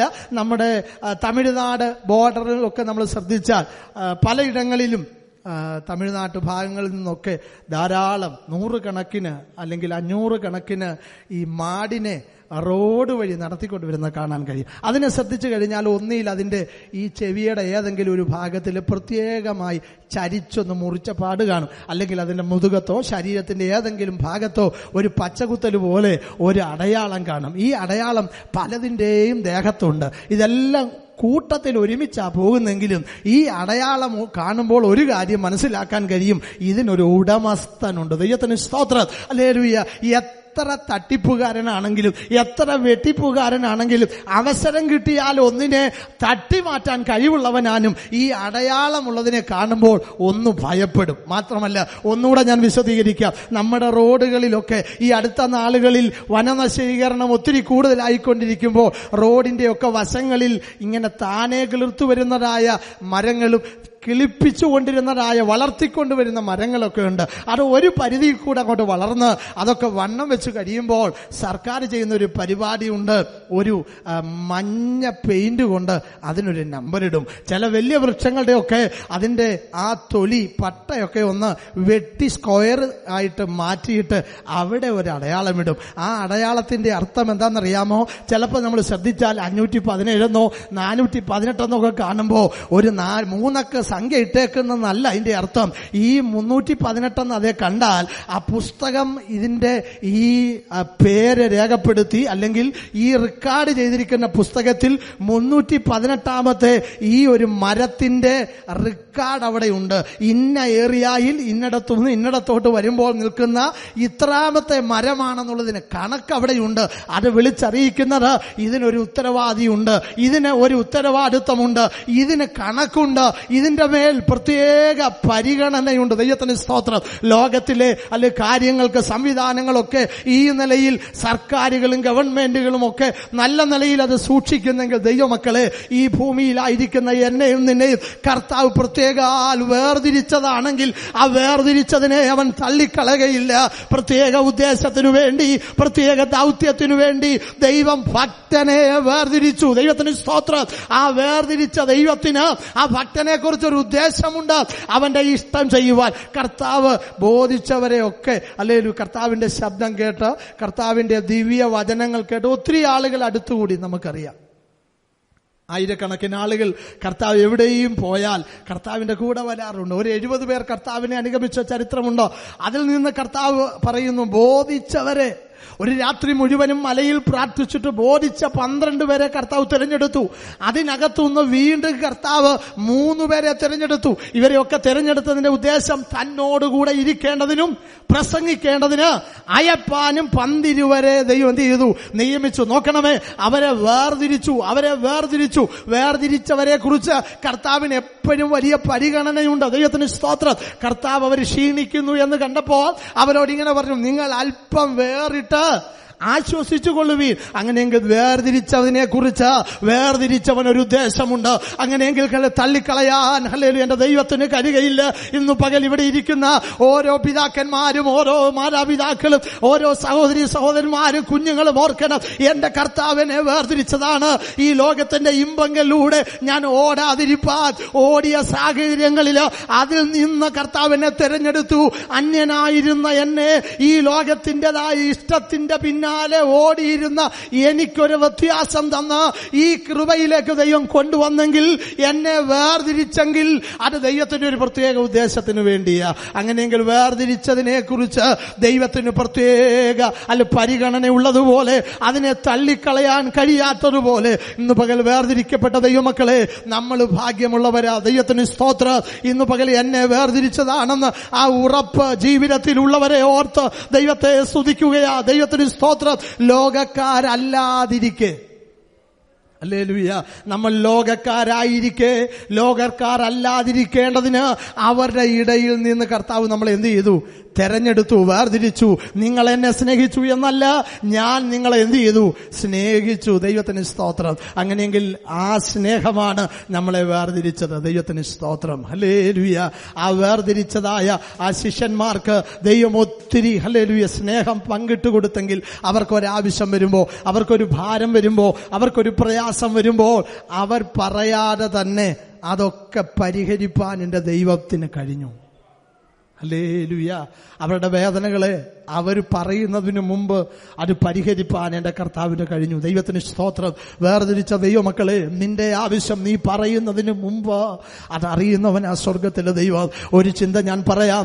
പത്രോസ് ഒരിക്കൽ ഇങ്ങനെ യാത്ര ചെയ്തു പോകുമ്പോൾ അധികാരികൾ അവനോട് എതിർപ്പെട്ടിട്ട് അവനോട് ഇങ്ങനെ പറയാനിടയായി, നിങ്ങളുടെ ഗുരു പറയാമോ നികുതി കൊടുക്കുന്നില്ലേ?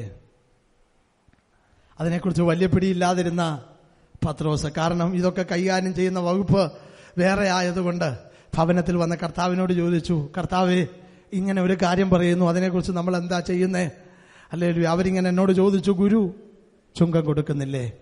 കർത്താവ് പറഞ്ഞത്, നീ കടലിലേക്ക് പോയി ചൂണ്ടയിട്ട് ആദ്യം കിട്ടുന്ന മത്സ്യത്തിന്റെ വായിൽ നിന്ന് ഒരു ചതുരദ്രഹ്മ പണം കാണും, അതെടുത്ത് എനിക്ക് 2 വർഷത്തേക്കും കൊടുത്തേക്ക് എന്നല്ല. കർത്താവ് പറഞ്ഞത് അതെടുത്ത് എനിക്കും. അപ്പോ പത്രോസ് അവിടെ വ്യക്തമാക്കിയില്ലെങ്കിലും കർത്താവിന് മനസ്സിലായി, എന്നെ പോലെ ഇന്ന് അവരെ കണ്ടില്ലെന്നേ ഉള്ളൂ, ഇന്ന് അവരുടെ മുമ്പിൽ വെളിപ്പെട്ടില്ലെന്നേ ഉള്ളൂ, എന്നോട് ഒരുമിച്ച് നടക്കുന്ന ഇവനും കരം എന്ത് ചെയ്തിട്ടില്ല, കൊടുത്തിട്ടില്ല. ദൈവത്തിന് സ്തോത്രം. ഗുരു ചുങ്കം കൊടുക്കുന്നില്ലയോ എന്ന് ചോദിച്ചപ്പോ പത്രോസിന്റെ അകത്തും ഒരുപക്ഷെ ഒരു ഇടിവാള് പോലെ പോയിട്ടുണ്ട്. കർത്താവേ, എന്റെ കാര്യം ഞാനും എന്ത് ചെയ്തില്ല, കൊടുത്തില്ല. എന്റെ കാര്യം ഇതുവരെ അവരുടെ കണ്ണിന് മുമ്പില്. ഇപ്പൊ നമ്മുടെ അടുത്ത് ഇങ്ങനെ ഈ ടാക്സ് പിരിക്കാൻ ഈ കാലങ്ങളിലൊക്കെ വീടുകളിലും വരാറുണ്ടല്ലോ. ഒരു വലിയ വീട് വെച്ചതായ 4000 സ്ക്വയർ ഫീറ്റിന് അപ്പുറത്തൊക്കെ പോയി കഴിഞ്ഞാൽ ഒരുപാട് പൈസയൊക്കെ ടാക്സ് ഒക്കെ കൊടുക്കേണ്ട സാഹചര്യമാണ് ഇന്ന് നമ്മുടെ നാട്ടിലുള്ളത്. അങ്ങനെ ഒരു നിലവാരത്തിലുള്ളതായ ഒരു വീട്ടുകാര് കരം കൊടുക്കുന്നില്ല എന്ന് കണ്ടപ്പോൾ അവരെ തേടി വന്ന നമ്മുടെ വീടിന്റെ ആ ജംഗ്ഷനിൽ വന്ന് നമ്മളോട് ചോദിച്ചു, ഇന്ന വീട് ഏതാ? അപ്പം നമ്മൾ ചോദിച്ചു, സാറേ എന്താ കാര്യം? അവർ വീട് വെച്ചിട്ട് പല വർഷങ്ങളായി, ഇതുവരെ ടാക്സ് എന്ത് ചെയ്തിട്ടില്ല, കൊടുത്തിട്ടില്ല. ആ വീട്ടിലോട്ടുള്ള വഴി ഒന്ന് കാണിച്ചു തരണം. അപ്പോൾ അത്രയൊന്നും വരുന്നില്ലെങ്കിലും അതിന്റെ പകുതിയൊക്കെ സ്ക്വയർ ഫീറ്റ് ഉള്ളൊരു വീടാണ് നമ്മുടേതും. നമ്മൾ ഓർത്തപ്പോൾ മനസ്സിലായി, നമ്മളും ഇതുവരെ എന്ത് ചെയ്തിട്ടില്ല, കൊടുത്തിട്ടില്ല. ഹല്ലേലൂയ. അപ്പൊ നമ്മൾ ചിന്തിച്ചു, കർത്താവേ, അവരുടെ പേര് ഇപ്പൊ ഇവരുടെ കണ്ണിൽ എന്ത് ചെയ്തിട്ടുള്ളൂ, പെട്ടിട്ടുള്ളൂ. ഞങ്ങളുടെ പേര് അവന്റെ ഓർമ്മയിലോ ലിസ്റ്റിലോ ഇതുവരെ എന്ത് ചെയ്തിട്ടില്ല, വന്നില്ല. ദൈവവേദലേ, ഒരു നിമിഷം നമ്മൾ അവിടെ സന്തോഷിക്കും. പത്രോസ് ഒരു നിമിഷം ഒരു പക്ഷേ എന്റെ പേര് വെളിപ്പെട്ടില്ലല്ലോ എന്നോർത്ത് സന്തോഷിച്ച് കാണും. പക്ഷേ പത്രോസേ, നീ പറഞ്ഞില്ലെങ്കിലും നിന്റെ അവസ്ഥ എന്റെ കർത്താവിനറിയാം. വേർതിരിച്ചതായ ഒരു വ്യക്തി കർത്താവാണെങ്കിൽ നിന്നെയും വേർതിരിക്കാൻ എന്റെ ദൈവത്തിന് ഇഷ്ടം തോന്നിയെങ്കിൽ നീ പറയാതെ നിന്റെ മനസ്സിന്റെ വേദന, നിന്റെ ഭാരങ്ങൾ അറിഞ്ഞു പ്രവർത്തിക്കാൻ എന്റെ ദൈവം ഈ പകലും ശക്തനാണ്. അങ്ങനെയെങ്കിൽ ദൈവമക്കളെ, വേർതിരിച്ചതിനെ അവൻ തള്ളിക്കളയത്തില്ല. ഒന്നാമത് ഞാൻ പറഞ്ഞു, വേർതിരിച്ചതിനെ ഹല്ലേലൂയ തള്ളിക്കളയാത്തതിന്റെ ഉദ്ദേശം അതിനെ ദൈവം വീണ്ടെടുത്തതാണ്. രണ്ടാമത് ദൈവം അതിനെ വേർതിരിച്ചതാണ്. മൂന്നാമതായി ആവർത്തന പുസ്തകം 33-ാം അധ്യായത്തിന്റെ 3-ാമത്തെ വാക്യം നമുക്ക് വായിക്കാം. ആവർത്തന പുസ്തകം 33-ാം അധ്യായം അതിന്റെ 3-ാമത്തെ വാക്യം. അവൻ തന്റെ ജനത്തെ സ്നേഹിക്കുന്നു, അവന്റെ സകല വിശുദ്ധന്മാരും അവന്റെ തൃക്കൈയിൽ. മൂന്നാമത്തെ പ്രത്യേകത, സകല വിശുദ്ധന്മാരും സകല ഭക്തന്മാരും അവന്റെ തൃക്കൈയിലിരിക്കുന്നു, അവന്റെ കൈയിലിരിക്കുന്നു. അങ്ങനെയെങ്കിൽ ദൈവമക്കളെ, കയ്യിലിരിക്കുന്ന ഒരു സാധനത്തെ അവൻ തള്ളിക്കളയത്തില്ല. ദൈവത്തിന് സ്തോത്രം. സകല വിശുദ്ധന്മാരും ഞാൻ നിന്നെ എന്റെ ഉള്ളങ്കരത്തിൽ വരച്ചിരിക്കുന്നു എന്ന് യെശയ്യാ പ്രവാചകന്റെ പുസ്തകത്തിൽ പറയുന്നു. ഒരു സ്ത്രീ താൻ പ്രസവിച്ച കുഞ്ഞിനെ മറന്നുകളയുമോ? അവൾ മറന്നുകളഞ്ഞാലും, അവൾ കരുണ തോന്നിയില്ലെങ്കിലും ഞാൻ നിങ്ങളെ മറന്നുകളയില്ല എന്ന് അരുളി ചെയ്ത് കർത്താവ് പറയുകയാ. അല്ല, സകല വിശുദ്ധന്മാരും എന്റെ തൃക്കരങ്ങളില്, അവന്റെ പരിപാലനത്തിന്റെ കീഴില്, അവന്റെ ഉള്ളങ്കയില്, ദൈവത്തിൻ്റെതായ ദൃഷ്ടിയുടെ കീഴിലായിരിക്കുന്നെങ്കിൽ ഈ പകൽക്കാലം അതിനെ തള്ളിക്കളയാൻ എന്റെ ദൈവത്തിന് കഴിയുകയില്ല. ഒരു ദൈവത്തിന്റെ പരിപാലനം നമ്മുടെ മേലുണ്ട്. തങ്കൽ ഏകാഗ്ര ചിത്തന്മാരായിരിക്കുന്നവർക്ക് വേണ്ടി തന്നെത്താൻ ബലവാനെന്ന് കാണിപ്പാൻ യഹോവയുടെ ദൃഷ്ടി ഭൂമിയിലൊക്കെ ഊടാടി സഞ്ചരിക്കുന്നെങ്കിൽ ദൈവവൈതലേ, ആ ദൃഷ്ടി നമ്മുടെ മേലുണ്ട്, നമ്മുടെ കുടുംബത്തിന്റെ മേലുണ്ട്, നമ്മുടെ തലമുറയുടെ മേലുണ്ട്. അങ്ങനെയെങ്കിൽ ഉള്ളങ്കരത്തിലിരിക്കുന്ന വസ്തുവിനെ അവൻ ത്യജിച്ചു കളയാതിരിക്കുന്നെങ്കിൽ, തള്ളിക്കളയാതിരിക്കുന്നെങ്കിൽ, അതാണ് നമ്മുടെ ജീവിതത്തിലെ ഏറ്റവും വലിയൊരു നേട്ടം. ദൈവത്തിന് സ്തോത്രം. അതുകൊണ്ട് എപ്പോഴും ഉറപ്പ് വരുത്തണം, ഞാൻ എന്റെ കർത്താവിന്റെ ഉള്ളങ്കരത്തിലാണ് ഇരിക്കുന്നത്. ഉള്ളങ്കരത്തിലിരിക്കുമ്പോൾ അതിന്റെ മാന്യത നമ്മൾ സൂക്ഷിക്കണം, അതിൻ്റെതായ വെടിപ്പ് നമ്മൾ സൂക്ഷിക്കണം, അതിൻ്റെതായ പവിത്രത, അതിന്റെ നിർമ്മലത നമ്മൾ സൂക്ഷിച്ചെങ്കിലേ ആ ഒരു അനുഭവത്തിൽ നിലനിൽക്കുവാനായിട്ട് കഴിയുകയുള്ളൂ. ഞാൻ 3 കാരണം തള്ളിക്കളയാതിരിക്കുന്നതിന് 3 കാരണം ഞാൻ ഓർപ്പിച്ചു. 1, അതിനെ വീണ്ടെടുത്തത്. 2, അതിനെ വേർതിരിച്ചത്. 3, അതിനെ ഉള്ളങ്കരത്തിൽ വഹിക്കുന്നത്. ദൈവത്തിന് സ്തോത്രം. ഇനിയും ദൈവം ഒരാളെ തള്ളിക്കളയണമെങ്കിൽ അതിനും ന്യായമായ കാരണം ഉണ്ടായിരിക്കും. ദൈവത്തിന് സ്തോത്രം. നമുക്ക് വായിക്കാം ദിനവൃത്താന്തങ്ങളുടെ പുസ്തകത്തിലേക്ക് വേഗത്തിൽ നമ്മുടെ ശ്രദ്ധയൊന്ന് കൊണ്ടുപോകാം. 1 ദിനവൃത്താന്തം 28:9.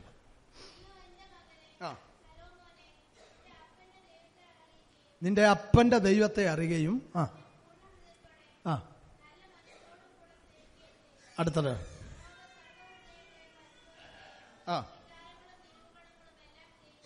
അടുത്തത് നീ അവനെ അന്വേഷിക്കുന്നെങ്കിൽ അവനെ കണ്ടെത്തും. ഉപേക്ഷിക്കുന്നു എങ്കിലോ എന്നേക്കും അവൻ നിന്നെ എന്ത് ചെയ്യും? തള്ളിക്കളയും. അപ്പൊ ദൈവം ഒരുവനെ തള്ളിക്കളയുന്നെങ്കിൽ അതിന്റെ കാരണം ഇവൻ ദൈവത്തെ എന്ത് ചെയ്തതുകൊണ്ടാ? തള്ളിയത് കൊണ്ടാ. ശലോമോനോട് ദൈവം പറയുന്നു, ശലോമോൻ ആരാണെന്നും ഒക്കെ നമുക്കറിയാം. ദാവീദിന്റെ അനന്തരാവകാശിയായി നീയല്ല ആലയം പണിയേണ്ടത്, നിന്റെ ഉദരത്തിൽ നിന്ന് പുറപ്പെടുന്നവൻ ആലയം പണിയുമെന്ന് പറഞ്ഞ് ദൈവം തിരഞ്ഞെടുത്ത ശലോമോൻ. ആ ശലോമോനെ കുറിച്ച് ദൈവം പറയുകയാണ്, നിന്റെ അപ്പന്റെ ദൈവത്തെയാ നീ സേവിക്കുന്നത്, അതെല്ലാം ശരിയായ വസ്തുതയാണ്. പക്ഷേ നീ പൂർണ്ണ ഹൃദയത്തോടെ അവനെ അന്വേഷിക്കുന്നെങ്കിൽ അവനെ കണ്ടെത്തും. നീ അവനെ ഉപേക്ഷിച്ചാൽ മനസ്സുകൊണ്ടോ നിന്റെ ജീവിതത്തിന്റെ പ്രവൃത്തി കൊണ്ടോ ആ കർത്താവിനെ ഉപേക്ഷിപ്പാനുള്ള, ആ ദൈവത്തിൽ നിന്ന് അകലാനുള്ള, ആ ദൈവത്തെ വിട്ടുമാറാനുള്ള, ദൈവത്തിൽ നിന്ന് അകന്നു പോകാനുള്ള ഒരു ചിന്താഗതി നിന്റെ ജീവിതത്തിൽ വരുമ്പോൾ നീ അവനെ ഉപേക്ഷിച്ചാൽ അവൻ നിന്നെ എന്ത് ചെയ്യും? തള്ളിക്കളയും. ദൈവത്തിന് സ്തോത്രം. എത്ര നല്ല തിരഞ്ഞെടുപ്പുണ്ടെങ്കിലും, ദൈവം എത്രമാത്രം കരങ്ങളിൽ ഉപയോഗിച്ച വ്യക്തിയാണെങ്കിലും ദൈവത്തെ തള്ളിക്കളഞ്ഞാൽ ദൈവം അവനെ എന്ത് ചെയ്യും? തള്ളിക്കളയും. ദൈവത്തിന് സ്തോത്രം. ഭൂമിയിൽ ആരെല്ലാം തള്ളിയാലും ദൈവം തള്ളിയില്ലെങ്കിൽ നമുക്ക് നിലനിൽപ്പുണ്ട്. എന്നാൽ ആരെല്ലാം കൈതരാനുണ്ടെങ്കിലും ദൈവം നമ്മെ തള്ളിയാൽ നമുക്ക് നിലനിൽപ്പില്ല. വചനം പറയുന്നു, ജീവനുള്ള ദൈവത്തിന്റെ കയ്യിൽ വീഴുന്നത് ഭയങ്കരമാ. ദൈവത്തിന് സ്തോത്രം. നമുക്കറിയാം, നമ്മുടെ ചുറ്റുപാടുകളിൽ, നമ്മുടെ ദേശങ്ങളിലൊക്കെ ശ്രദ്ധിച്ചാൽ ഒരു കാലത്ത് ദൈവം തിരഞ്ഞെടുത്തവർ ദൈവത്തിന്റെ കൃപയിൽ നിന്ന് അന്യപ്പെട്ടു പോയപ്പോൾ ദൈവം തള്ളിയ പലരും ഹല്ലേലൂയ ഇന്ന് ഭൂമിയിൽ ഒരു കൂത്തുകാഴ്ചയായി മാറിയിട്ടുണ്ട്. അവരെ രക്ഷിപ്പാൻ ആർക്കും കഴിയുന്നില്ല, അവരെ സഹായിപ്പാൻ ആർക്കും കഴിയുന്നില്ല, അവരുടെ ജീവിതത്തിൽ ഒരു ആശ്വാസം നൽകാൻ ആർക്കും കഴിയുന്നില്ല. ഒരുപക്ഷെ ഇന്നലകളിൽ ഉയർത്തിക്കൊണ്ട് നടന്ന ആളുകൾ കാണും, ഇന്നലകളിൽ തോളെ കൈയിട്ടുകൊണ്ട് നടന്ന ആളുകൾ കാണും, ഇന്നലെ നമ്മൾ പറയുന്ന വാക്കിനൊക്കെ യേശു മൂളിയ ആളുകൾ കാണും. പക്ഷേ ഇന്ന് ദൈവം അവനെ തള്ളിക്കളഞ്ഞപ്പോ ഹല്ലേലൂയ എല്ലാവരും തള്ളിക്കളഞ്ഞു. ദൈവത്തിന് സ്തോത്രം. യൂദായെ കുറിച്ച് ദൈവവചനം നമ്മൾ പഠിക്കുമ്പോൾ, യൂദ യേശുവിനെ കാണിച്ചു കൊടുക്കുവാൻ കാശ് വാങ്ങി താനത് സൂക്ഷിച്ചു വെച്ച അവസരം നോക്കി നടന്നു. ഒടുവിൽ ഗുരുവിനെ കാശ് വാങ്ങിച്ചതിന്റെ വെളിച്ചത്തിൽ അവനെ കാണിച്ചു കൊടുത്തു. യേശുവിനെ കാണിച്ചു കൊടുത്തു. യേശുവിനെ അവരെ അധികാരികൾ പിടിച്ചുകൊണ്ടുപോയി ക്രൂശിക്കാനൊക്കെ തുടങ്ങിയ ശേഷമായി തന്റെ മനസ്സിൽ വലിയ ഭാരമൊക്കെ തോന്നി. മഹാപുരോഹിതന്മാരുടെ അടുക്കൽ ചെന്ന് പറഞ്ഞു, ഞാൻ കുറ്റമില്ലാത്ത രക്തത്തെ കാണിച്ചു കൊടുത്തു, അങ്ങനെ ഞാൻ പാപം ചെയ്തു, തെറ്റ് ചെയ്തു. ഉടനെ അവരും പറഞ്ഞത്, ഹല്ലേലൂയ, ഇനി നിന്റെ കാര്യം നീ ഇന്നലെ വരെ അല്ലേലു എപ്പോഴാ ഒന്ന് കാണുന്നേ, എപ്പോഴാ നമുക്ക് ആ പറഞ്ഞ കാര്യം ഒന്ന് ക്രമീകരിക്കുന്നതെന്നൊക്കെ പറഞ്ഞ് ഇങ്ങോട്ട് അവിടെ എഴുതിയിട്ടില്ലെങ്കിൽ ഞാൻ എൻ്റെ ഭാവനയിൽ പറയട്ടെ, കാണുമ്പോഴൊക്കെ കുശലം ചോദിക്കുകയും അല്ലേലു ഇടയ്ക്കിടയ്ക്കൊക്കെ നമ്മളെ ഫോൺ ചെയ്തൊക്കെ ചോദിച്ച് എപ്പോഴാ അന്ന് പറഞ്ഞ കാര്യത്തിന് പിന്നെ കണ്ടില്ലല്ലോ എന്നൊക്കെ പറഞ്ഞ് കാര്യസാധ്യത്തിന് വേണ്ടി ഇവനെ കയ്യിലെടുത്തുകൊണ്ട് നടന്ന ആളുകൾ ഇപ്പോ അവര് പറയുകയാ, നമ്മൾ തമ്മിലുള്ളതായ ഇടപാട് എന്ത് ചെയ്തു, കഴിഞ്ഞു, ഇനി നിന്റെ കാര്യം. മഹാപുരോഹിതൻ കൈവിട്ടു, എല്ലാവരും കൈവിട്ടു. അവസാനം ദൈവം കൈവിട്ടവനെ ഉൾക്കൊള്ളാൻ ആരുമില്ലാതിരുന്നപ്പോൾ അവനൊരു കാര്യം മനസ്സിലായി, ദൈവം പോലും എന്നെ കൈവിട്ടതാണ്, അതുകൊണ്ട് ഇനി എൻ്റെ ജീവിതത്തിൽ നിലനിൽപ്പില്ല. അവൻ പോയി കെട്ടിഞ്ഞാന്ന് ചത്തു. ദൈവത്തിന് സ്തോത്രം. ഇന്ന് പകൽ ദൈവസന്നിധിയിലായിരിക്കുന്ന ദൈവമക്കളെ, ദൈവം ഒരുവനെ ഉപേക്ഷിച്ചാൽ, ദൈവം ഒരുവനെ തള്ളിയാൽ, ദൈവം ഒരുവനെ കൈവിട്ടാൽ, ദൈവം ഒരുവനെ തന്റെ കൃപയിൽ നിന്ന് വേർപെടുത്തിയാൽ അവനെ ചേർത്തുകൊള്ളാൻ ഈ ഭൂമിയിൽ ഒരു മനുഷ്യനും കഴിയത്തില്ല. അവനെ സഹായിപ്പാൻ ഒരു മനുഷ്യനും കഴിയത്തില്ല. അവന്റെ ജീവിതത്തിൽ ഒരു ശുഭതയും കൈവരിപ്പാൻ അവന് കഴിയത്തില്ല. ഇവിടെ ശലോമോനോട് പറഞ്ഞത്, നീ എത്ര ജ്ഞാനിയാണെങ്കിലും, എത്ര സമ്പത്ത് നിനക്കുണ്ടെങ്കിലും, എത്ര അനുഗ്രഹം നിനക്കുണ്ടെങ്കിലും, ഹല്ലേലൂയ, നീ ദൈവത്തെ ഉപേക്ഷിച്ചാൽ ദൈവം നിന്നെ തള്ളിക്കളയും. പ്രിയരെ, ഇന്ന് നമ്മ സമൂഹത്തിൽ നമുക്ക് എത്ര മാന്യതയുണ്ടെങ്കിലും, എത്ര ഹല്ലേലൂയ പിടിപാട് നമുക്കുണ്ടെങ്കിലും, ഇന്ന് നമ്മുടെ വാക്കിന് മുമ്പിൽ എന്തെല്ലാം കാര്യങ്ങൾ നടക്കും എന്നുള്ളതിനെ കുറിച്ച് നമുക്ക് നന്നായിട്ടറിയാം. പക്ഷേ ഇന്നത്തെ നിലവാരമൊക്കെ അതിനൊരു മാറ്റം വരും. എപ്പോഴെന്ന് ചോദിച്ചാൽ നാം ദൈവത്തെ തള്ളിയാൽ, ഹല്ലേലൂയ, ദൈവത്തെ തള്ളിയാൽ. വചനം പറയുന്നു, അയ്യോ എൻ്റെ ജനം എൻ്റെ വാക്ക് കേൾക്കുകയും ഇസ്രായേൽ എൻ്റെ വഴികൾ നടക്കുകയും ചെയ്തെങ്കിൽ എന്ന് പറഞ്ഞാൽ, എന്നെ തള്ളാതെ, എന്നെ ഉപേക്ഷിക്കാതെ, എന്റെ വാക്ക് കേട്ട് എനിക്ക് ചെവി ചായിച്ച് ഞാൻ പറയുന്നത് പോലെ പ്രവർത്തിച്ചു മുന്നോട്ട് പോയാൽ അവരുടെ ശുഭകാലം എന്നേക്കും നിലനിൽക്കുമായിരുന്നു. ഹല്ലേലൂയ. എന്നാൽ ദൈവം അവരെ ശത്രുവിന്റെ കയ്യിൽ ഏൽപ്പിച്ചു കൊടുത്തത്, ശത്രുവിന്റെ കയ്യിൽ വിട്ടുകൊടുത്തത്, ദൈവം അവരെ തള്ളിക്കളഞ്ഞത് എന്തുകൊണ്ടെന്ന് ചോദിച്ചാൽ ദൈവത്തെ അവർ ഉപേക്ഷിച്ചത് കൊണ്ട്. അതുകൊണ്ട് എന്നെ കേൾക്കുന്ന പ്രിയരെ, മനസ്സുകൊണ്ടാകട്ടെ, ഹല്ലേലൂയ, നമ്മുടെ ജീവിതം കൊണ്ടാകട്ടെ, നമ്മുടെ ശരീരം കൊണ്ടാകട്ടെ, കർത്താവിൽ നിന്ന് അകലാനുള്ള ഒരു വാഞ്ച നമുക്കൊരിക്കലും ഉണ്ടാകരുത്. ഹല്ലേലൂയ. നമ്മുടെ വാക്കുകൊണ്ട് എങ്ങനെ വേണേലും നമുക്കത് വളച്ചൊടിച്ച് പറയാൻ കഴിയും. കർത്താവ് പറഞ്ഞു, നിങ്ങളെല്ലാവരും എങ്കിൽ ഇടറും, ഞാൻ ഇടയനെ വെട്ടും, ആടുകൾ ചിതറുമെന്ന് പറഞ്ഞപ്പോ പത്രോസ് പറഞ്ഞു, എല്ലാവരും ഇടറിയാലും എല്ലാവരും വിട്ടുപോയാലും എല്ലാവരും മറുത്തു പറഞ്ഞാലും ഞാൻ നിന്നെ മറുത്തു പറയുകയില്ലെന്ന് പറഞ്ഞപ്പോൾ കർത്താവ് അവന്റെ അവസ്ഥ അറിയാവുന്നോട് ഇങ്ങനെ പറഞ്ഞു, ഇന്ന് കോഴി ഒന്നുകൂവുന്നതിന് മുമ്പ് നീ 3 വട്ടം എന്നെ എന്ത് ചെയ്യും?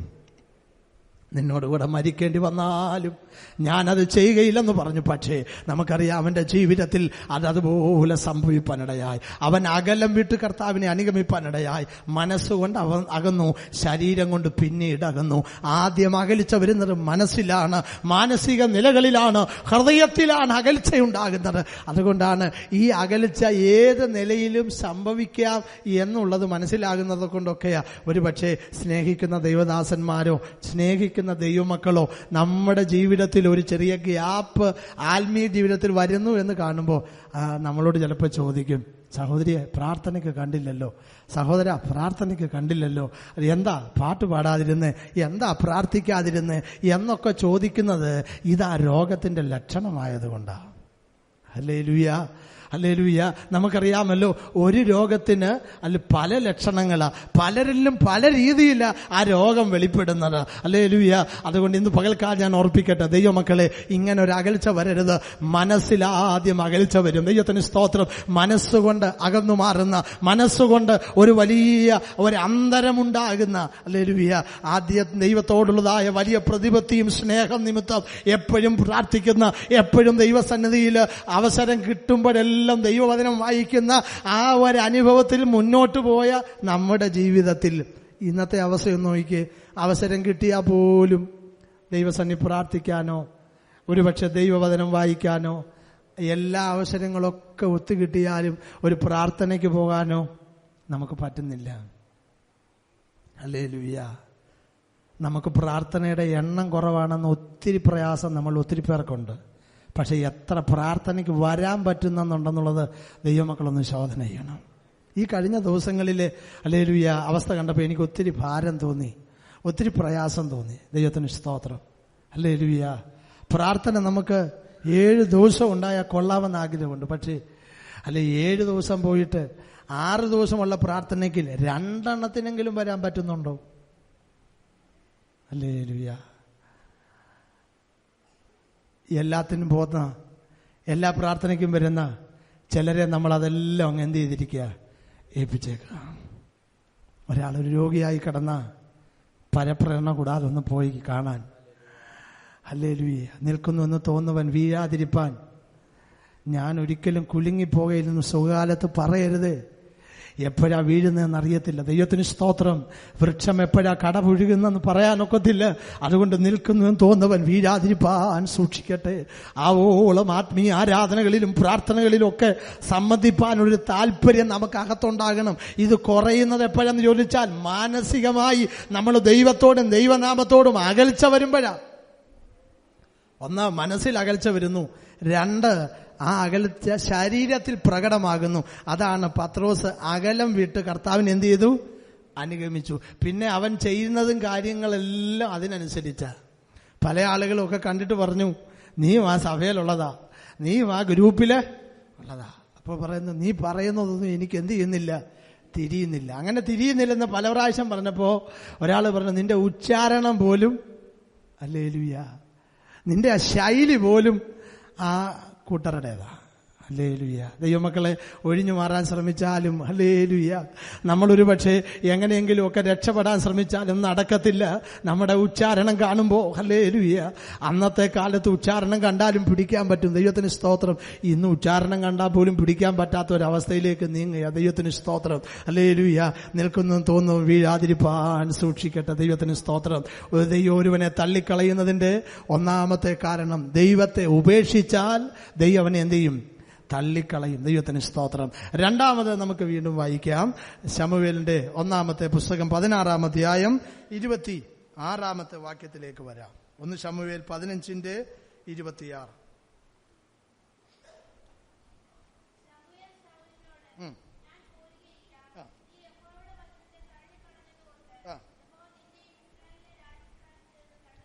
ഇനി അതിന്റെ 23-ാമത്തെ വാക്യം കൂടെ.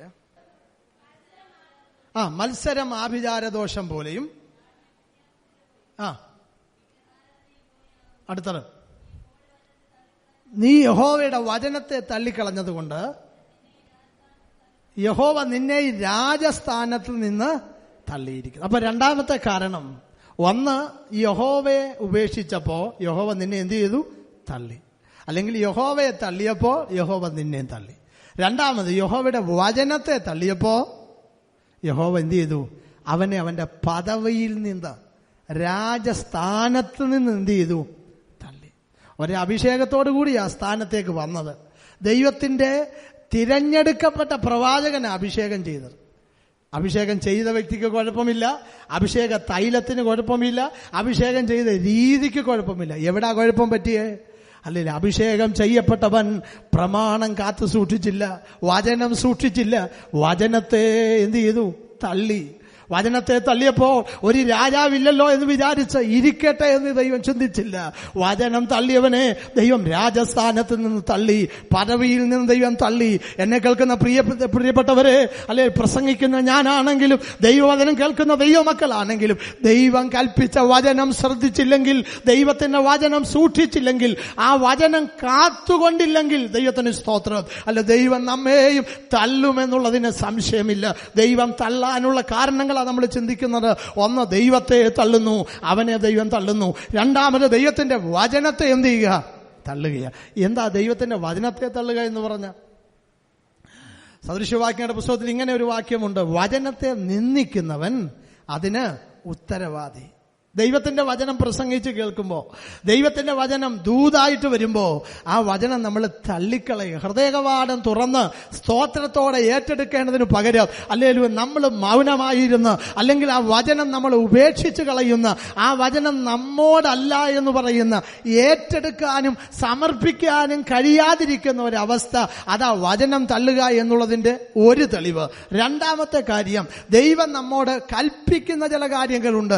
ഇന്നത് ചെയ്യണം, ഇന്നത് പ്രമാണിക്കണം, ഇങ്ങനെ കാര്യങ്ങൾ ചെയ്യണമെന്ന് ദൈവം പറയുമ്പോൾ അത് അനുസരിക്കാതിരിക്കുന്നത് വചനം തള്ളുന്നതിന് തെളിവ് ഞാൻ ഓർപ്പിക്കാം. ശൗലിനോട് ദൈവം പറഞ്ഞു, നീ അമാലേക്കരെ എന്ത് ചെയ്യണം? നിർമൂലമാക്കണം, അവരെ നീ എന്ത് ചെയ്യരുത്? ജീവനോടെ വെച്ചേക്കരുത് എന്ന് ദൈവം പറഞ്ഞപ്പോൾ അതിൽ വിഘ്നം വരുത്തിയപ്പോഴാണ് ദൈവാലോചന പറഞ്ഞത്, നീ വചനം തള്ളിയത് കൊണ്ട് ദൈവം നിന്നെ തള്ളി. ദൈവത്തിന് സ്തോത്രം. അപ്പോൾ വചനം തള്ളുക എന്ന് പറഞ്ഞ രണ്ടർത്ഥമാ ഉള്ളത്. ഒന്ന്, ഏറ്റെടുക്കാതിരിക്കുക. വചനം കേൾക്കുമ്പോൾ, വചനം പ്രസംഗിച്ച് കേൾക്കുമ്പോൾ, വചനം പറയുമ്പോൾ അത് കേൾക്കാതിരിക്കുക, ഏറ്റെടുക്കാതിരിക്കുക, ഉൾക്കൊള്ളാതിരിക്കുക. അതാണ് ഒന്നാമത്തെ കാര്യം. രണ്ടാമത്തെ കാര്യം, വചനം അനുസരിക്കാതിരിക്കുക, അത് പ്രമാണിക്കാതിരിക്കുക. പ്രമാണിക്കാനാ ദൈവം വചനം തന്നത്. 119 സങ്കീർത്തനത്തിലെ വാക്യം ഞാൻ കൂടെ ഓർപ്പിക്കാറുണ്ടല്ലോ. 4-ാമത്തെ വാക്യം, നിന്റെ പ്രമാണങ്ങളെ കൃത്യമായി ആചരിക്കേണ്ടതിന് നീ അവയെ കൽപ്പിച്ചു തന്നിരിക്കുന്നു.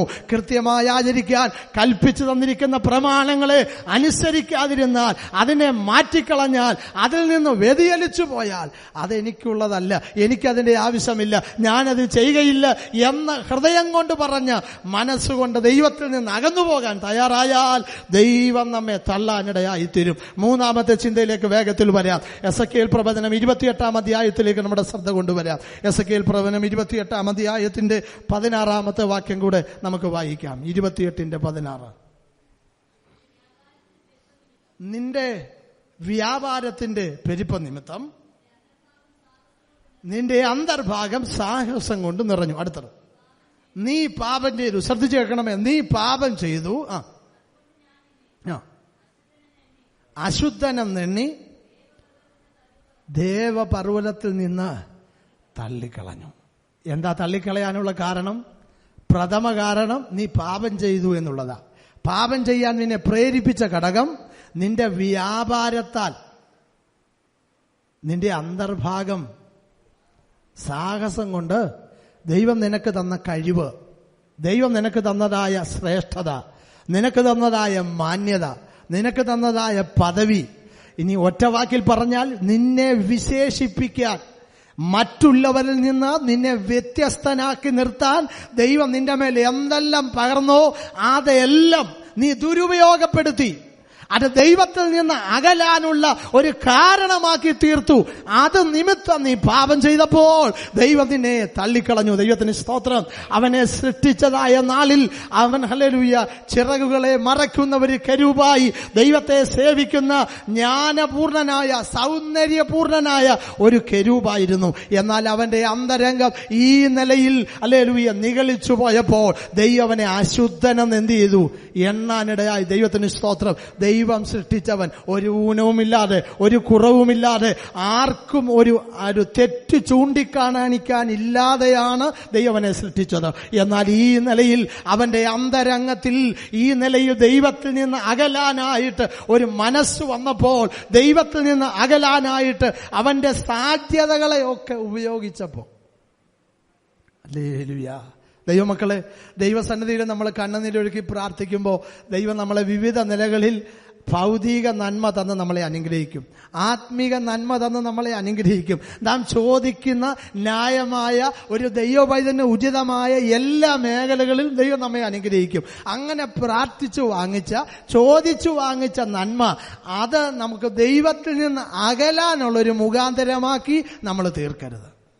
എന്ന് പറഞ്ഞാൽ അതിലേക്ക് മാത്രമാകരുത് ശ്രദ്ധ, അതിലേക്ക് മാത്രമാകരുത് ഹല്ലേലൂയ നമ്മുടെ ചിന്താഗതികൾ, അതിന്റെ പിന്നാലെ മാത്രം നമ്മുടെ സമയങ്ങൾ ചെലവഴിച്ച് നമ്മൾ മുന്നോട്ട് പോയാൽ, ആവണക്ക് നിമിത്തം യോന സന്തോഷിച്ചപ്പോൾ ആവണക്കിനെ ദൈവം നശിപ്പിക്കാൻ ഒരു പുഴുവിനെ കൽപ്പിച്ചാക്കി എന്ന് വായിക്കുന്നത് പോലെ അവന്റെ അന്തരംഗം വ്യാപാരത്തിന്റെ പെരുപ്പം കൊണ്ട് നിറഞ്ഞപ്പോൾ, സാഹസം കൊണ്ട് നിറഞ്ഞപ്പോൾ അവൻ പാപം ചെയ്തു. ഹല്ലേലൂയ. അപ്പോൾ പലതും അധികമായി പോയാൽ എന്തു ചെയ്യും? പാപം ചെയ്യാനുള്ള സാധ്യതകൾ കൂടുതലാണ്. അതുകൊണ്ട് ആ ലോകത്തിൽ ഇതെല്ലാം കണ്ട് തൊട്ട് രുചിച്ച് മനസ്സിലാക്കിയ ഭക്തനായ ശലോമോൻ ദൈവത്തോട് ഇങ്ങനെ പറഞ്ഞു, കർത്താവേ, ഒറ്റവാക്കി പറഞ്ഞ കൂടുതലും വേണ്ട, കുറവും വേണ്ട. ധനവാനായിട്ട് എൻ്റെ ദൈവത്തെ ത്യജിച്ചു കളയാനും ദരിദ്രനായിട്ട് നിന്റെ നാമത്തെ ദുഷിക്കുകയും ചെയ്യാതിരിപ്പാൻ നിത്യവൃത്തി തന്ന് എന്നെ എന്ത് ചെയ്യണം? അന്നന്നത്തേക്കുള്ളത്, ആവശ്യമായത്, ന്യായമായത്, മാന്യമായത്, അതിലപ്പുറത്തേക്ക് എന്തെങ്കിലുമൊക്കെ നേടിയാൽ ജ്ഞാനസമ്പൂർണനായ സൗന്ദര്യ സമ്പൂർണനായ കെരൂബ് നിഗളിച്ചു പോയെങ്കിൽ, അവൻ ദൈവത്താൽ തള്ളപ്പെട്ടവനായി മാറിപ്പോയെങ്കിൽ എന്റെയും അവസ്ഥ എന്ത് ചെയ്യും? അങ്ങനെ സംഭവിക്കാൻ സാധ്യതയുണ്ട്. അതുകൊണ്ട് ദൈവമേ, അങ്ങനെ ഒരു അനുഭവം വരാതിരിപ്പാൻ ഒരു നിത്യവൃത്തി തന്ന് ദൈവമേ നീ എന്നെ സഹായിക്കണമേ. ദൈവത്തിന് സ്തോത്രം.